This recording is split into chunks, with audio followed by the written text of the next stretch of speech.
રાજકોટમાં પરસોત્તમ રૂપાલાના ઘરની બહાર બંદોબસ્તમાં વધારો કરાયો છે, જેને લઈને પરસોત્તમ રૂપાલાનું ઘર પોલીસ છાવણીમાં ફેરવાયું છે.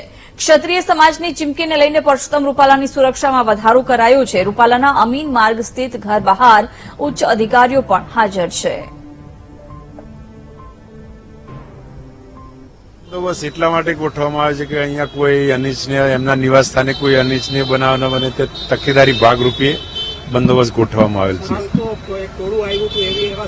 ના અહીંયા અત્યારે કોઈ ટોળું આવેલ નહીં, પણ કોઈ આવે નહીં ને કોઈ બીજી કોઈ પ્રવૃત્તિ ના થાય કે કોઈ બીજો અનિચ્છનીય બનાવ ન બને તેના તકેદારીના ભાગરૂપે બંદોબસ્ત ગોઠવવામાં.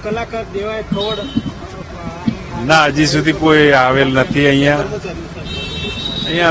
10 પોલીસ છે, 4 પીએસઆઈ છે ને પીઆઈ ને હું છું.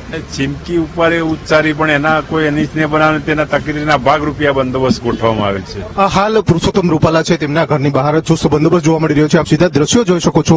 પુરુષોત્તમ રૂપાલા છે તેઓ ઘર ખાતે આવ્યા હતા અને હવે તેઓ જઈ રહ્યા છે. ચુસ્ત પોલીસ બંદોબસ્ત છે. એક તરફ જે ક્ષત્રિય સમાજ દ્વારા જે પ્રકારની ચીમકી ઉચ્ચારવામાં આવી છે, આશ્ચર્યજનક કાર્યક્રમની ચીમકી ઉચ્ચારવામાં આવી છે, તેને પગલે ચુસ્ત પોલીસ બંદોબસ્ત ગોઠવવામાં આવ્યો છે. સીધા દ્રશ્યો જોઈ શકો છો. પુરુષોત્તમ રૂપાલા હાલ અલગ અલગ કાર્યક્રમમાં છે તે જઈ રહ્યા છે.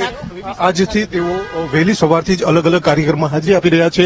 આપ સીધા દ્રશ્યો જોઈ શકો છો. તેમની સાથે જે રાજ્યસભાના સાંસદ રામ મોકરિયા છે તેઓ પણ છે. અમીન માર્ગ ઉપર પુરુષોત્તમ રૂપાલા છે તેઓ અહીંયા નિવાસ સ્થાન ઉપર આવ્યા હતા, પરંતુ જે પ્રકારની કરણી સેના દ્વારા જે પ્રકારની ચીમકી ઉચ્ચારવામાં આવી હતી, જેને પગલે પોલીસ દ્વારા ચુસ્ત બંદોબસ્ત છે તે અહીંયા ગોઠવવામાં આવ્યો છે. આગામી દિવસોમાં કોઈ પણ અનિચ્છનીય બનાવ છે તે આ ઘર ખાતે ના સર્જાય તે પ્રકારની વ્યવસ્થા છે હવે પોલીસ દ્વારા ગોઠવવામાં આવી છે. કેમેરામેન ધવલ ગોંડેલી સાથે ભાવેશ સુંદરવા, વીટીવી ન્યૂઝ, રાજકોટ.